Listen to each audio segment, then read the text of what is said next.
Hi, my name is Allie Sims Franklin, and I'm a bereaved sibling. My brother died when I was 4 years old.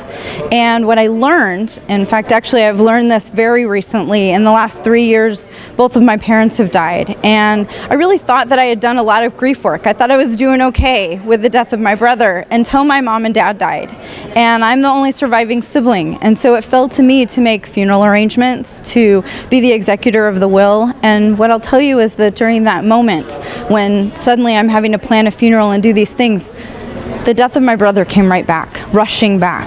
This was that moment when I wanted my sibling right next to me, helping me make these plans. I don't know whether he and I would have been the best of friends or whether we would have supported each other through the death of our parents, but I do know that not having him there in that moment created a layering of losses. Not only was I grieving in that moment the death of my parents, but I was also re-grieving the death of my brother.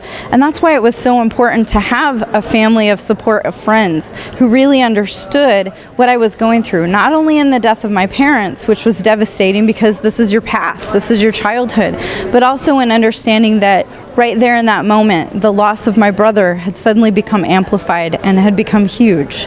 And I will tell you that even working all this time in the field of grief and bereavement, I was caught by surprise for that. So I think it's really important to understand that that's coming and to find that community of support if that's what you're going through, and to be available if you're the friend or family member of someone to say, not only do I know there's this loss, but I know it's bringing up that past loss too.